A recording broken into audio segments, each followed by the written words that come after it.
Well, you have visuals coming in of the Prime Minister taking an aerial survey of the areas which have been worst affected by Cyclone Tauktae. In fact, remember, Prime Minister is going to be doing an aerial survey not just of Gujarat but also Daman and Diu. As many as 45 people have been killed due to the cyclone across 12 districts of Gujarat. It is the worst affected state. Of course, this cyclone has affected all the states along the western coast, Goa, Karnataka, Maharashtra, Daman and Diu as well as Gujarat. However, the landfall was made in Gujarat, which is why the maximum amount of devastation has been seen there. 45 people were killed due to the cyclone, and officials have said that there are 15 deaths which have been reported from the Amreli district in Saurashtra, which has been the worst affected in the cyclone, which had crossed the state coast at an extremely severe cyclonic storm. This happened last night. In fact, it had completed landfall around 1:30 a.m. today early morning. Well, unfortunately, the death toll has risen, but as you can see that the Prime Minister himself is conducting an aerial survey. In fact, just yesterday, he also took a virtual meeting of the preparedness on the ground of what the state governments are doing. As you can see, Chief Minister Rupani is there along with the Prime Minister during his aerial survey. The Prime Minister is looking very carefully at the Gujarat map. Of course, it is something which must be very close to his heart. He is, of course, hailing from the state of Gujarat. He was the Prime Minister there. Chief Minister there for 3 terms, and now he's returned to his state, which is the worst affected due to the cyclone. So let me go across to Megha Prasad, who's joining us. Megha, it's unfortunate the trail of devastation that the cyclone has left behind in its wake. The Prime Minister there himself taking stock of the situation. Yes, absolutely. In fact, there are some information also that has been shared with us, Meghna, now. And it says that Cyclone Tauktae actually has been one of the most intense storms in the last few years. The Prime Minister, in fact, decided on going to Gujarat and Diu to survey the damage and take stock of the situation of the rescue and the relief work. And the memories of the old cyclones there, I think the last that was, in which Gujarat was hit so bad was in 1999. And the cyclone, in fact, Prime Minister, remember the other day we'd also broken the news about Prime Minister chairing a very important and high-level meeting to take stock of the situation as to how the preparation was by both the administration, the state and the district, and the armed forces, Meghna, to ensure that there is minimum casualty. And remember that day we also had a statement coming in from the Chief Minister of Gujarat, Mr. Rupani, to say that the motto is zero casualty, and we are working in that direction. So it is, despite all of that, you have had at least 13 people losing their lives in the coastal area of Gujarat. And yes, it has been a trail of massive destruction in those areas. Lots of houses that have been literally just blown away. The kacha houses, the pakka houses have suffered damages. Of course, there are fishermen who have severe damages to all their boats, etc. that were anchored in the sea.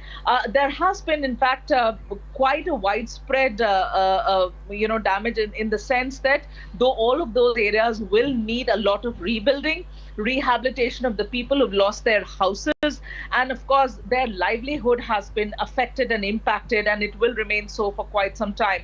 The Prime Minister decided on Prime Minister has been quite prompt in terms of ensuring that help is there, ready and available, and that is why you saw the Air Force aircrafts picking up relief material much in advance and dropping it in these areas. So all of that was done, and despite that, to an extent only you can prepare. You cannot just stop the cyclone from hitting. The landfall happened and the cyclone has, of course, impacted coastal Gujarat. So PM there, and now PM, we are being told, is that he's now landed in Ahmedabad. So he will now chair a meeting wherein he will be giving instructions for, he'll be giving instructions for, the future course of action in terms of rebuilding that area and the rehabilitation of the people, and maybe if there are compensations to be given out to those who have, whose livelihoods have been lost, houses have been lost, and where will they be housed in the coming few months till their houses are up and ready for them to go back.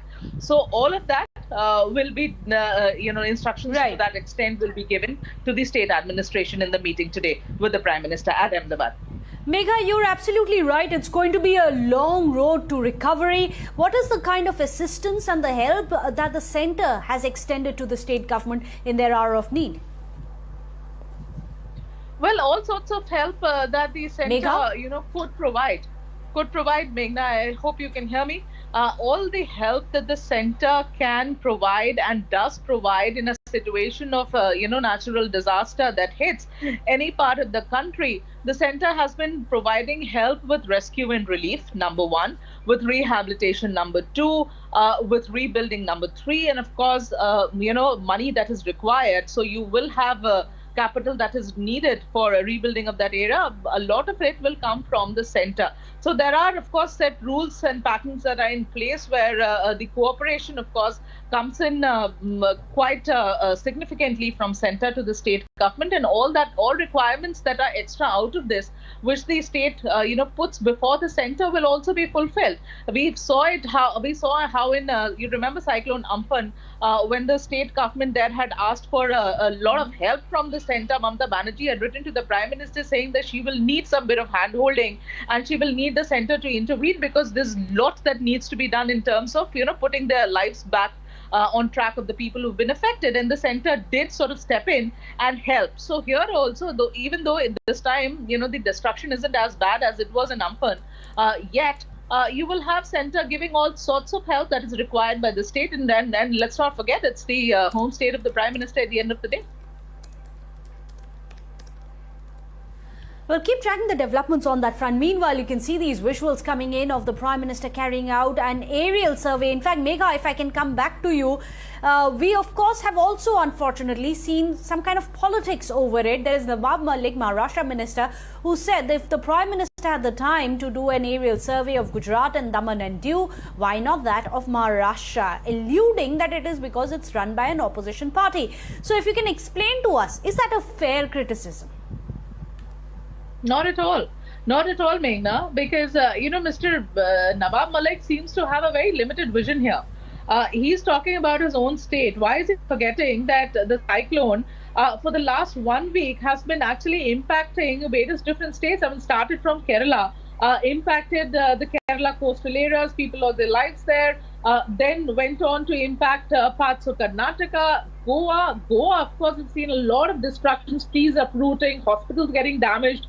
We've all seen that in Goa, and then Maharashtra, and then finally the landfall in Gujarat. So, Meghna, I mean, there's a state in Goa, the government in Goa is run by BJP, the government in Karnataka is run by BJP. So, if at all the Prime Minister were to pick and choose, then he could have gone, and by these allegations that Mr. Nawab Malik is making and the insinuations that he is trying to put forth, by that standard, then Prime Minister should have chosen to go to Karnataka, should have chosen to go to Goa, and should have then not gone to Kerala and not gone to Maharashtra, but gone to Gujarat. I mean, it's silly for him to say that. It is quite a simple line of thought. Prime Minister has decided to go to a state where the maximum impact has been seen. It was known already for the last 1 week that the maximum effect that this cyclone will cause, it will cause in the state of Gujarat, where it was expected to, where the landfall was expected.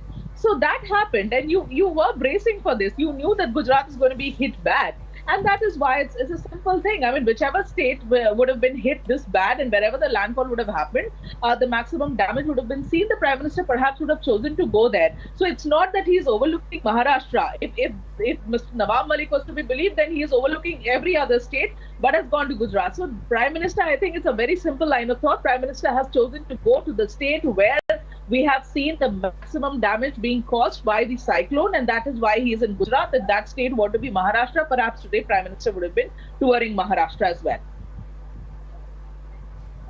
And give us a sense of how badly Gujarat has been devastated, Megha, because what we do know so far is that 45 people in all have been killed, but the worst affected has been that of Saurashtra, claiming the lives of 15 people there. The areas that Prime Minister has gone to, and I'll try and take you through those areas. Meghna. The Prime Right. Minister, in fact, has ensured Well, today I'm that so sorry, Megha. Keep tracking the developments on that front. We'll keep coming back to you. We need to slip into a short break. We'll leave you with these visuals of the Prime Minister's aerial survey of the worst affected cyclone hit areas of Gujarat.